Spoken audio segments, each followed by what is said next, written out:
Hey guys, welcome back to the Luminary. I'm Monica. And I'm Josie. And we are back, continuing our Halo Infinite Ultimate hype. It's March 12th, and we wanted to whip up a quick episode reacting to yesterday's Inside Infinite with Unishek. But before we get into that, we want to say thank you to everyone for all the support we received for our first two episodes. Yeah, that was pretty crazy to see support from people like Brian and Josh over at Sacred Icon, Krista Brown from Podcast Evolved. I love those podcasts, and they were a huge inspiration for the Luminary, and seeing their likes and follows was honestly surreal. So, thanks, guys. Yeah, thank you so much. We honestly weren't expecting to get the response we did. Yeah. We were thinking maybe like a couple views. Yeah, I thought, we'll get 10 likes in the first week. No problem. It's all fun. But it was really overwhelming, and yeah, so thanks. Mm-hmm. We're really grateful for everything so far. Yeah. And just, like we said, thank you so much. And, but yeah, so with that, let's dive into our reaction. Yes, so there's been a hashtag on Twitter, Ask343, where people have been submitting questions to the 343 team, particularly about the last Inside Infinite Waypoint blog. And Unishek went live yesterday to answer some of those questions with a number of the team, the lead sandbox designer, world designer, gameplay director, campaign art lead, I think. Mm-hmm, yeah. And we learned stuff. There was stuff that was learned. And we figured now that we have a podcast, we'd like to talk about it, because that's really why we started the Luminary. We just really like talking about Halo. Yeah. So this is what we would be doing anyway, even if we didn't have a podcast. But now we have one. So let's talk about it. Very true. So yeah, we're just gonna dive in. Got a couple bullet points from the video, things that they talked about that we'd like to comment on. What's fun too is that a lot of this was right up our alley, which is like lore and universe building as opposed to specific, gameplay updates or weapon updates, which is always fun too. But yeah, and there's a little bit of gameplay stuff we're going to be commenting on. Yeah, for sure. Want to kick it off with the setting, the locale, the big ring we're going to be standing on.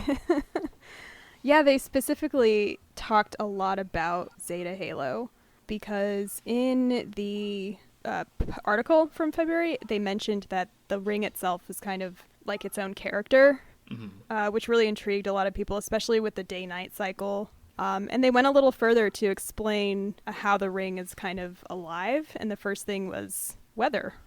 Weather. Yeah. There's going to be wind and fog, and that's pretty fun. The fog's going to be... I wonder how that's going to affect, like, stealth, Like, is it easier to sneak around when it's foggy? Yeah. Probably. I don't know. I mean, not like it's difficult to sneak up on a grunt, but, might help a little bit. But it's probably going to look really cool to see that red banished architecture in, like, the distance in fog. Just all those spikes just peeking out of the fog. That would be a sight. Yeah. They also confirmed that there's not going to be any rain or thunderstorms, which I was pretty disappointed. That's it. I'm not buying the game. Nope, that's it. Last straw. This game's over. Yeah. ODST had rain. It's a small bummer, but I totally understand. Yeah, me too. They also weather's a hard beast. Yeah. They mentioned, like, in the future. He said maybe in the future. Halo Infinite, the rain update. The DLC rain. Yeah. It just plays deference for darkness, like, the entire time. That would be actually really cool. Because Reach did a callback to ODST when you're flying in New Alexandria in the rain. Oh, yeah. But yeah, I mean, with the day-night cycle and the fog, so just nighttime and daytime alone can evoke a lot of different emotions when you're going through the ring, I'm sure. Like, they even mentioned it in the article. You can feel, like, peace and serenity and, like, awe when you come across the Forerunner obelisk in the daytime. But then at night, it's, like, super ominous. Those glowing lights hit a little different when it's dark. Yeah, and add the fog on top of that. Definitely gonna have varied, like, moods and just atmosphere. Also, when it's nighttime, phantoms are gonna have searchlights. Yes. That I got really excited about. That's just a neat little feature.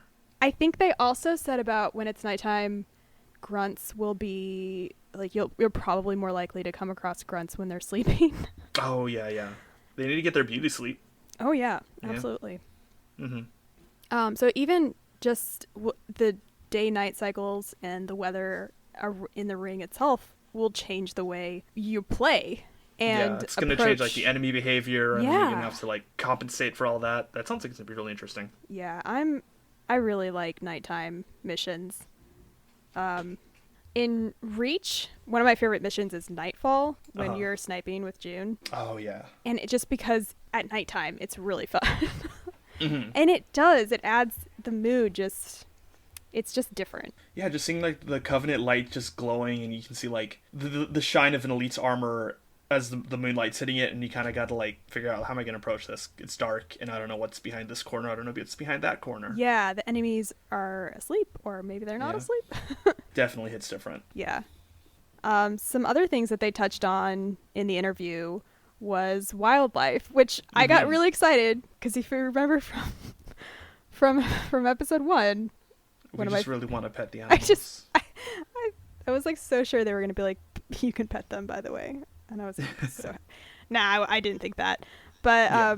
they did confirm something I have been wondering about, which was no hostile wildlife. No Goeta, no blind wolves, Yeah, no whatever that weird living plant monster was in Hunters in the Dark. yeah, I don't know. I guess I'm not too surprised, and they made a good point of It's totally fair, yeah. they're focusing on the banished, and Mm-hmm. I think having hostile wildlife would probably be a little bit much. Yeah. I wouldn't It would mind. be fun, but like, Yeah. I totally see where it's like not that big of a. It's not that necessary. Yeah, I mean, again, same mission from Reach, but the hostile wildlife in that was fun. Yeah, But yeah, I get it. but bioluminescent wildlife. That's another thing they talked about. I love me some bioluminescence. Yes. Okay, you did also mention this in episode 1 too, but we spend a lot of time just like in Spartan Ops and campaigns just looking at plants sometimes. Yeah, yeah. Sometimes we're really amazed by how they glow. So, so yeah. We're very easily distracted. We have like the minds of crows. Shiny? Shiny? Oh, Something shiny? Yeah. So that's really cool. I kind of wonder. Oh, okay. Nope. I almost did some point of light spoilers, but I will not. I am not. I'm done sorry. Yet. I did not. I'm so sorry. Shush. Nothing. Moving on. Something else that they mentioned, which I thought was really neat, was birds. Some birds circling in a certain area might indicate interesting locations. Oh yeah. Isn't that cool? Like if you It's look, always fun to see little ways that they use the environment to tell you like, hey, there's something over here. yeah, that's Like so fun. in The Last of Us, I know there's a lot of like yellow banners, yellow paper. Like if you see the color yellow, it's kind of indication of like kind of go this way. Okay. And like I didn't really notice it until my friend told me like, yeah, if you notice like kind of like the hint ways they want you to go, look for the color yellow, and there'll be like little signs or like tape or whatever. So it's always fun to see little markers that the developers put in. It's like, oh, that's telling me to go somewhere. Yeah. I kind of wonder if other animals will operate in the same way. I'm not sure how, but like maybe they call them space gophers. Space gophers.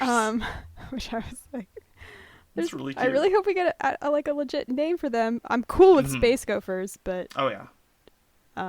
but like if they're in a certain area that indicates there's a cave nearby, like shelter for them or something. I don't know. Would the cave be a natural formation? Shut up. It would not be a natural formation. None of these caves are natural formations. So yeah, I think I'm so excited for more wildlife. I hope we see the deer from the first trailer. I hope we see the space rhinos. The space rhinos, The the Zeta ring rhinos. rhinos. Even if maybe they're friendly. Yeah. I don't know. They seem like Docile. Maybe they're all just really skittish. Yeah. Beyond there, they got some more questions about the skybox, Which is pretty neat. the beautiful skybox. It is. And they confirmed that it's a 3D model instead of paint. Which is wild. Yeah. But it's so cool because they explained how there's an eclipse. Like the Yes. ring will eclipse the sun in some parts of the day. Yeah. So like you just have like a little quick stint of midnight. Yeah, exactly. I mean, That's it affects kind of your expectations of the world, I guess. yeah. How often does it happen? It's I very wonder if it's cool. gonna be like if it's a daily thing, like there's just a daily eclipse. what if, what I'm if really every wondering how weekly, how frequent that's gonna be. yeah, what if every time it happened, it was like the moon in Breath of the Wild and all the enemies that you've killed now come Oh back my to god. life. Yeah. I'm just kidding.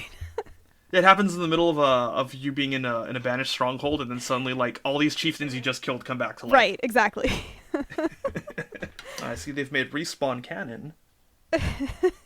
Yeah. And then kind of in the same vein of the environment and the natural setting, they mentioned this in the Waypoint article, but they to prepare the environment and the artistic vision, the art team went out to the Pacific Northwest. Like I think they said they went camping or they went into their own backyard basically. Yeah. And the main biome is Pacific Northwest with the pine trees and like those green ferns on the forest floor. Yeah. I mean the Pacific Northwest is beautiful. I love it. Oh, Every yeah. time I visit Washington, I'm just like, I wish I lived here. This Yeah. is so pretty. Yeah. All we have are palm trees. But yeah, they described a lot. You know, there was a lot of inspiration right in their own backyard. They did say that there's going to be some higher altitude biomes and some swamp-like biomes. And the Deadlands. And the Deadlands, like war-torn kind of expanses of land. I'm wondering if like the Deadlands are a result of whatever the Banished did to Zeta Halo to get the big hole in the ring, or if it's from reducing Zeta Halo in size. Because it was part of the original array, and they had to shrink it down. I wonder if some of it, I would really prefer it to be a mix. Yeah, a little bit of each. I don't know if this is disappointed is the right word. I want snow. Yeah. I mean, there might be some snow in the higher altitudes. Yeah, there's snow it's up true. in the Pacific Northwest. High altitude, yeah. I was thinking more of like Rocky Mountain kind of thing. Yeah. But you're right. Like, definitely could be snow in the quote high altitude biomes. Yeah. But yeah, I mean, there was just so much diversity in CE that, I mean, you went from like the beaches to the snowy mountains, you know. To a desert at night with a Yeah. sniper rifle. Right. So maybe we'll see some more gameplay and see some different environments. I Yeah. hope so. They also mentioned cave systems. Again, we're jumping back to the caves. Natural formations. Natural formations. So yeah, I mean, overall, I mean, it's all hype is basically. Yeah, basically. What we're trying to say is there's a lot to explore, and we're really excited for it. Yeah. Which leads into a less exciting topic, but not the end of the world. It's a little bit of a disappointment, but it's honestly not that big of a deal. There is going to be no dual wielding. Yep. And there No will dual be wielding. no playable elites. Which I'm at the same time really bummed out about because I love playing as the elites, but also like, no biggie. Yeah. Same. They said no dual wielding, and I thought, okay. I can live with that. Yeah, again, like, as long as the gameplay is fun, you know, gets them through the story, cool. Playable elites, I'm bummed about that too. Yeah. I guess it makes sense. It's primarily like a Master Chief story, and it's about the Spartan, so. They said it again, like, this is a Master Chief story, this is a Spartan story, which... Makes sense. Yeah, it makes sense. I mean, I don't know. I'm not sure how I feel about it. It's just kind of reaffirming, I think, the little niggling concern that I have. Don't say we'll never get playable elites again. Please don't say. No. I think we will. They did say something like "never say never." Yeah. Which again, but I'm saying it kind of reinforces, I don't know, my theory that we're not going to see any other Spartans. We're not going to see any other kind of like main yeah. characters. I kind of don't think we're Yeah. going to see Thel. I don't know.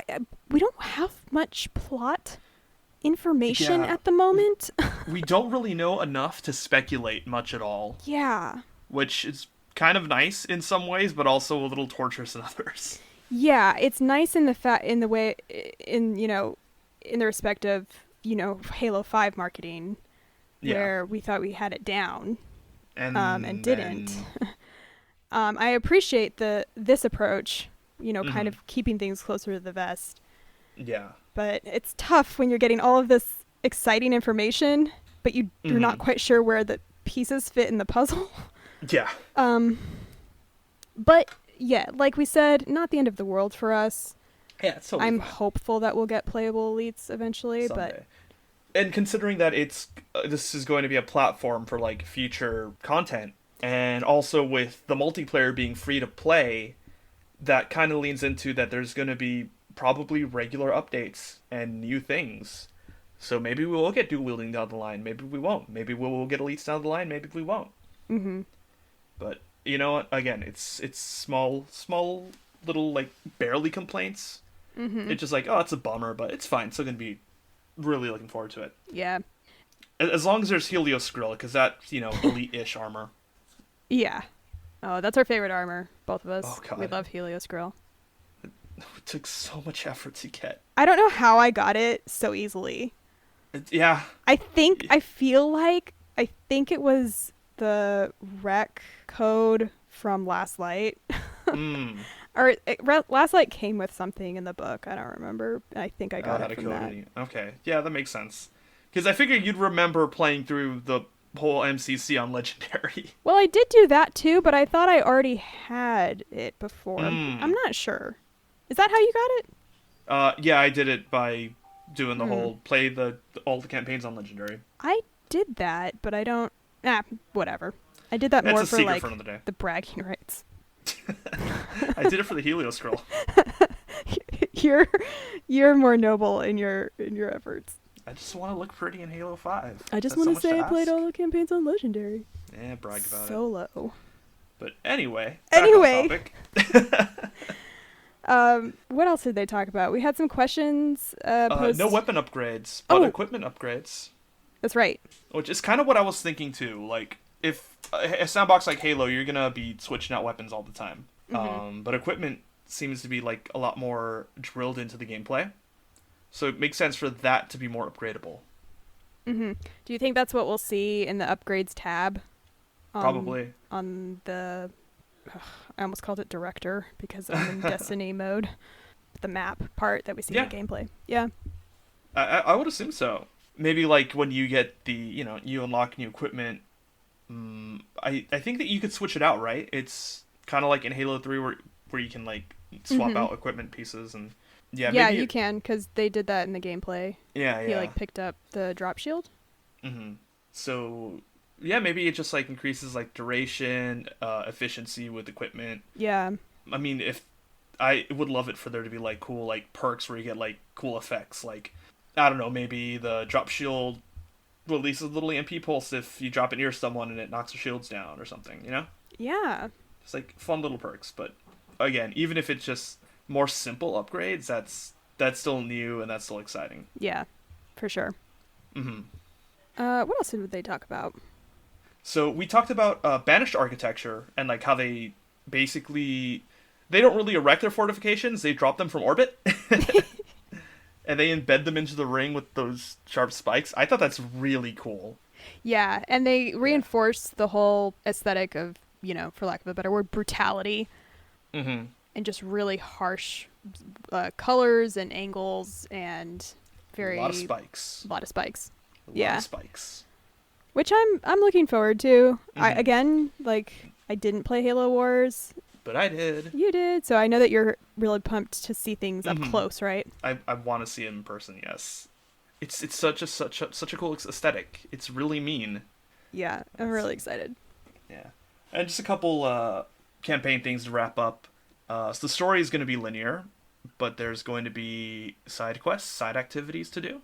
That's what it sounded like. It sounded like Master Chief's story is going to be linear, or at least but in the middle of all of those, I don't know, checkpoints where you can unlock new story, there's going to be just a ton of places to explore and ton of side things to do.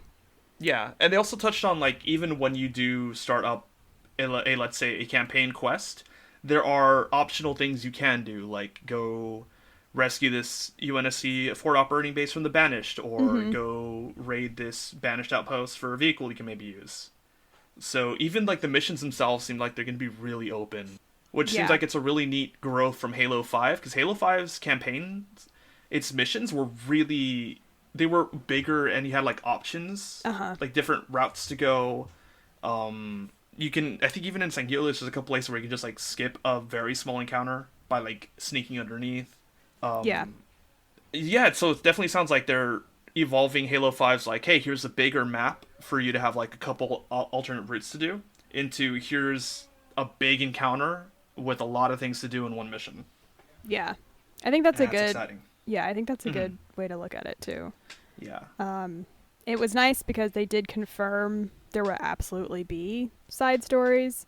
Yeah. That my heart started pounding when they started talking about this. They were talking about how you can find a downed pelican and explore it and find audio logs. Oh God. And the way he described the audio logs were like really well produced. Like the voice acting's really good. You can hear the ambient sound in the background. I think he mentioned Hunt the Truth, but he might not have. I may be making that up in my head, but We're probably projecting. Yeah.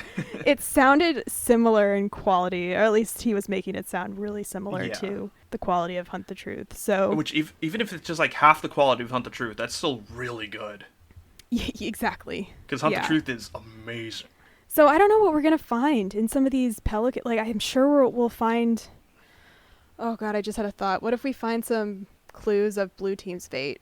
Oh no, gonna cry. That's what we're gonna do. Like again, I don't think they're not gone, but I don't think they're gonna be there. So I'd like some clues to figure out what happened to them and where they may be at the point. Just little updates. What's going on? So I'm sure I'm hoping that we're gonna get, so these audio logs kind of sound like maybe they're gonna be more revealing of what's going on right now.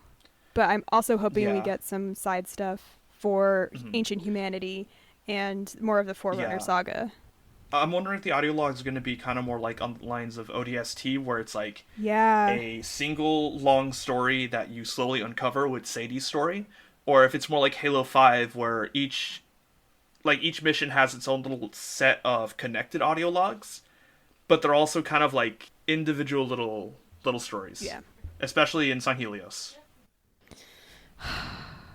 I'm so excited. Like I said, I because what he was saying, I keep saying he, it was the team. Yeah, what they were saying was you were going to find out what happened on the ring, and it did sound like the current catastrophe. It didn't quite sound like what would have happened in the past, but I'm hoping that does translate somehow to learn more about Ancient Humanity. Absolutely. I mean, I'm pretty sure Ancient Humanity is going to be like at least a bit of a topic in this, considering where we're at.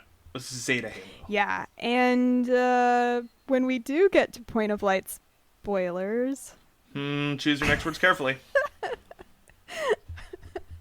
We'll talk more about all of this later. When we all finish the book. When we finish the book. Look, I made some solid progress. Oh, you're doing fine. I want to talk about it. You're absolutely judging me. No, never judgment. Sure. Jeez. Hey, what if I forgot to turn off my mic and you could hear me be like, Josie's so dumb, not finishing the book yet. You mean what if I heard you do that again? All right. What else? See, just a couple more things. The cutscenes aren't going to be like a traditional...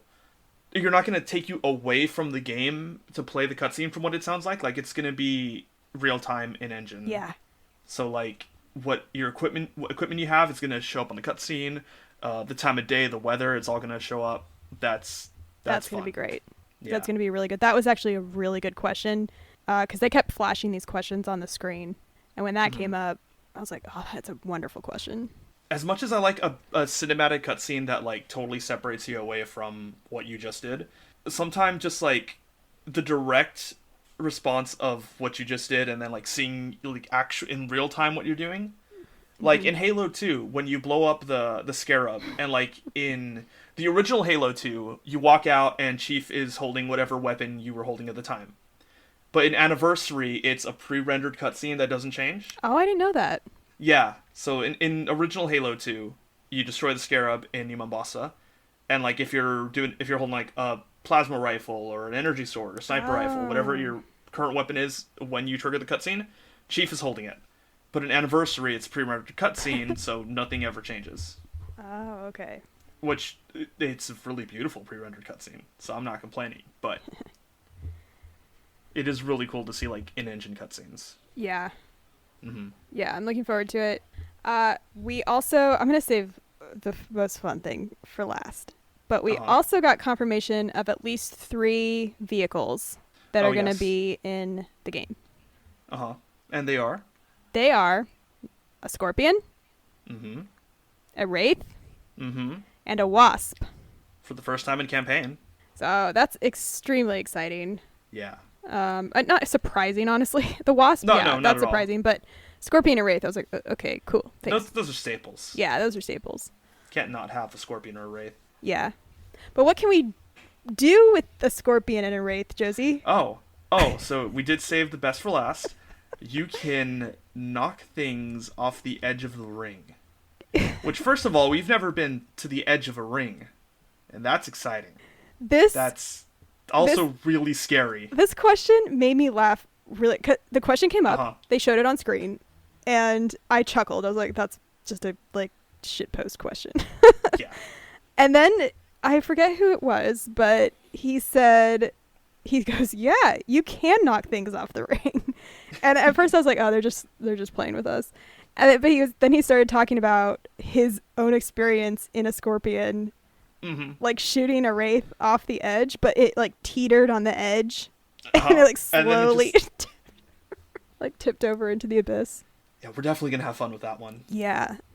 But also just coming up to the edge of a Halo ring terrifies me. Just the thought of that. I don't know how that's gonna look. I mean, in my brain, I can imagine it, but I don't think that I'm imagining it right, scale-wise.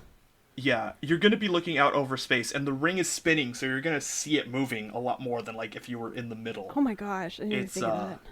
Oh yeah, big spooky. Yeah. But really exciting. I was kind of thinking of what if you could spawn a soccer ball. And I mean, this is illogical and doesn't make any sense. But if the field, again, this doesn't make any sense at all. But if the field was like the width of the ring, and like to score, you had to just kick it off into space, in between like 2 goalposts. Goodness. Again, it's too big. That'd be a really long soccer game. I mean, would they have access to Scorpions and Wraiths? Because that would really spice things up a lot. True. It would be Maybe like, you have to use the Scorpion to shoot the soccer ball over the edge. Or ghosts, like ghost soccer. Yeah. Because those are speedier. You could isn't that a game across type in Halo 5? I think it is. The pyramid ghosts? Yeah, I think it is. Yeah. But yeah, that's going to be, the montages, I can just see them now. Oh god, I can't wait. I cannot wait to see really funny. Wonderful, ridiculous stunts people come up with. Yeah. It's going to be great. But that was pretty much it, right? Yeah. Yeah, we knocked out most of the little talking points we had. I think there were more things revealed in the video.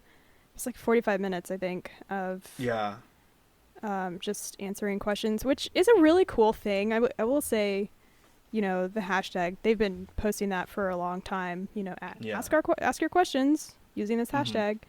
And, some of the answers I'm sure people didn't want to hear, like playable elites, but I have to really commend 343 for being transparent. Oh, absolutely. With these things. And I mean, I feel like the community engagement, especially after July, has been really good. Oh, yeah. It's been great. They heard the concern. They care just as much about this game as we do. So, yeah. I got that sense from all of them on the Yeah, video. it was really just comforting and fun to watch. Yeah, it was. So, but I'm sure once we get more of these articles and more of the responses to these questions on this hashtag, we'll probably do more of these. I think this Waypoint article, this or at least last month's, February's, was a little bit more universe driven. I think next time they're going to do sandbox or audio at some point. So, which, again, this is a lore podcast. Doesn't excite us as too much, but... Like, oh, we're hyped about it, but not really our purview. Yeah. But, no, we'll mention it probably. Yeah, for sure. I'm still waiting on the confirmation of whether or not we'll get the carbine. Just because I want Monica's reaction. We'll do just one reaction episode just on the Pulse carbine. If it is, in fact, the only carbine. I'll storm 343 in their beautiful Pacific Northwest biome. But no, I think we're always excited. Can't wait for more lore stuff. Can't wait for more updates. Absolutely. So looking forward to more. And yeah, I think that about wraps up this episode. Yeah. So thanks so much for joining us once again. Mm-hmm. And we hope to see you in the next one. Yep. Have a good one, guys. Bye. Catch you later.